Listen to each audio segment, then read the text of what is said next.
Bonjour, madame, mademoiselle, monsieur, dans cette salle 804, nous allons voyager aujourd'hui à travers l'espace et le temps avec un invité spécial, monsieur Patrick Lambert, chercheur autodidacte qui pense avoir découvert la porte des étoiles dans l'Égypte actuelle. Bonne écoute. Pour représenter le chiffre 1. Si je m'approche de mon point, on se rend compte que ça forme une forme circulaire parfaite. Puis il y a un ovale, mais c'est pas un cercle, c'est une barre, encore une ligne, puis c'est du mouvement, c'est-à-dire que j'ai bougé. Donc aussitôt qu'il y a du mouvement, c'est 2 et plus, le temps s'écoule. Fait qu'on va s'accorder à dire que 1 pourrait être un cercle parfait ou un point. Fait que tous mes autres chiffres, il faut qu'ils se rapportent à mon cercle pour être aussi uniques, puis aussi géométriques. Parce que si j'invente des chiffres par hasard sans me fier à mon premier, ça tient pas debout, parce que c'est le premier, puis la suite se fait après. Le chiffre 2, il y en a qui m'ont dit, 2 points. J'ai dit non, ça tient pas, il y a du vide qui les sépare. Puis le vide peut être immense. Fait que c'est 1 et 1. Si je fais 2 barres, il y a encore du vide qui sépare mes 2 barres. Ça fait encore un vide relatif. 1 et 1. Il n'y a pas de rencontre. Fait que logiquement, pour dire 2, il faudrait entrecroiser 2 trajectoires. Pour dire, il y a une rencontre qui se fait au centre. On est 2. Puis ça forme une forme géométrique équilatéraux dans le cercle. Le chiffre 3, ça serait un triangle équilatéraux. Parce que dans un cercle, c'est la seule et unique forme possible, à 3 côtés égaux. Puis si on prend nos 3 premiers chiffres tout de suite, on se rend compte que ça nous ressemble.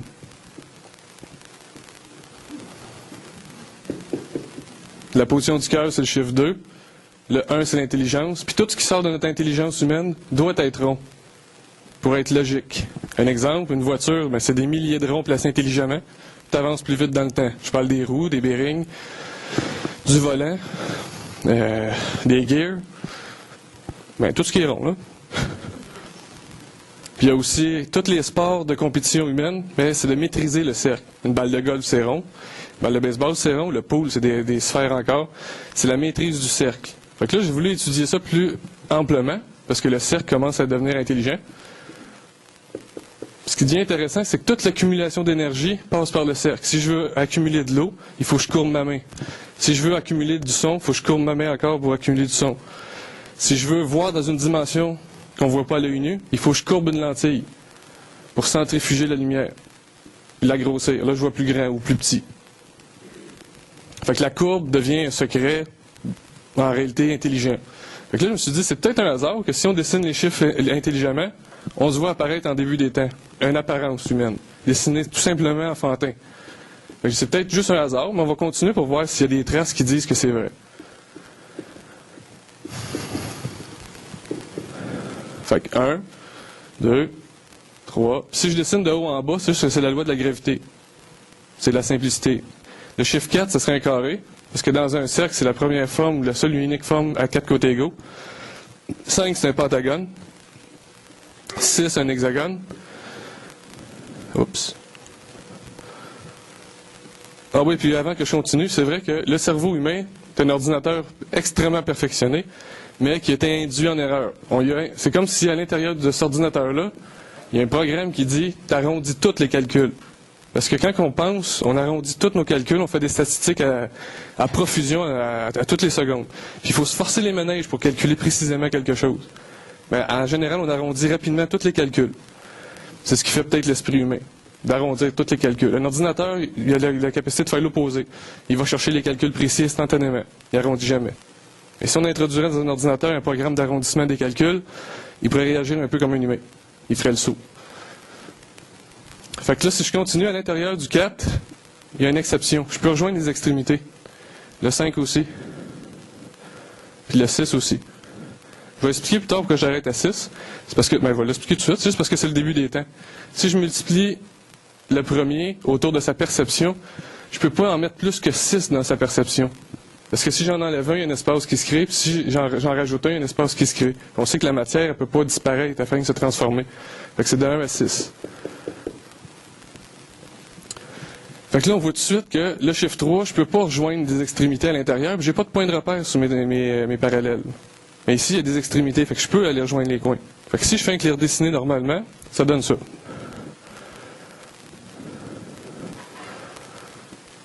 Là, on se rend compte que le chiffre 6 me donne le droit de penser que le chiffre 2 est bon. Parce que si je fais 2 fois 3, ça donne 6. Ben, c'est ça que ça dit. Entrecroise 2 triangles. Ça donne 6. Fait qu'ils sont bons. Fait que c'est pas le hasard qui fait que on voit l'apparence humaine en dessinant le temps intelligemment. Chacun peut dire, ben oui, c'est simple, je peux pas... On peut inventer tout ce qu'on veut après la simplicité, mais la simplicité reste toujours le chemin le plus probable, on dirait en amour, comme on dit, parce qu'un parent qui a des enfants va toujours chercher le chemin le plus simple pour faire comprendre à son enfant quelque chose. Il ne voudra jamais compliquer ça parce que c'est le temps qui est important. Fait qu'en simplifiant, on économise du temps, de la vie. Fait que là, ce qui devient le fun, c'est que vu que ça ressemble à un humain, je dis, on va continuer à penser comme un humain. Il y a 2 pieds sur Terre. Mais juste en dessous de ces pieds, on a une forme pyramidale vue des étoiles. On dirait une pyramide vue des étoiles. Il faut être en haut pour les voir. Oups. Toute la végétation répond à la géométrie, exactement comme les nombres et le temps.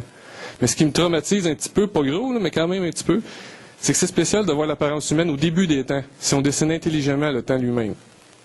C'est un reflet humain à dessin. C'est assez impressionnant. Mais le reste confirme que c'est pas juste un hasard. Là, ici, on voit. Là, on arrive au chiffre 4. Okay, le chiffre 4, on dirait les pyramides vues du ciel.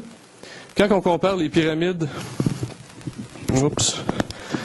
Quand on compare les pyramides à la position terrestre, on se rend compte que c'est un dessin identique. En voulant dire que si je voudrais représenter quelqu'un, c'est pas en écrivant son nom que je l'identifie, parce qu'il y a plusieurs personnes qui ont le même nom, mais pas la même face. Il faudrait que je dessine le visage de quelqu'un exactement comme je le vois, faire un reflet, pour identifier une personne. Si je dessine le visage de quelqu'un, je dis, ça te ressemble-tu? Puis l'autre, il dit, ben oui, c'est lui. Mais ça veut dire que j'ai dessiné son nom. J'ai représenté un dessin à son image. C'est la simplicité même. Si je veux représenter un lieu, il faut que je dessine le lieu. Si je veux représenter quelqu'un, c'est son visage, etc. Fait que là, on se rend compte qu'un dessin qui peut représenter la Terre, il faudrait que je dessine sa position dans le système solaire. Le Soleil serait le centre de gravité du système. Puis, il faudrait dessiner les planètes qui la précèdent pour l'identifier. Puis, ce qui est spécial, c'est que les 3 premières planètes, Mercure, Vénus, Terre, sont de la même grosseur proportionnelle aux 3 pyramides et la même inclinaison est identique à Mercure et Mykérinos. Le 9 degrés que Mercure a autour du Soleil quand il tourne, son axe elliptique qu'il appelle, c'est de 9 degrés. On se rend compte que Mykérinos est de 9 degrés d'inclinaison aussi. Donc, les 3 pyramides du plateau de Gizeh seraient un dessin de la position de la Terre, le nom de la Terre, son reflet, son dessin. Fait que la pyramide de Khéops, qui paraît qu'il est la plus grande création sur Terre, serait la Terre elle-même, ou représenterait la Terre elle-même. Fait que là, on a un reflet directement de la position terrestre, juste en dessous de l'apparence humaine. C'est toutes nous autres, ça. Si on dessine le temps intelligemment, on se rend compte que c'est l'être humain sur Terre qui est écrit dans les 4 premiers chiffres. La plus simple possible, universellement, dans un langage géométrique. Fait que là, si je continue... Il y a beaucoup de scientifiques qui n'acceptent pas cette thèse-là, parce qu'ils me disent, ben là, 5000 ans, les Égyptiens ne pouvaient pas connaître la position parfaite des planètes. Fait que c'est un gros hasard que ça y ressemble beaucoup. Ils disent, ouais, ça, c'est ce que tu crois, tu n'étais pas là, 5000 ans, tu peux pas vraiment juger l'intelligence des gens, 5000 ans.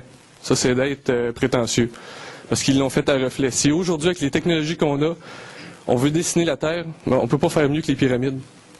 Pour faire un dessin simple et universel. Fait que ça les frustre un petit peu.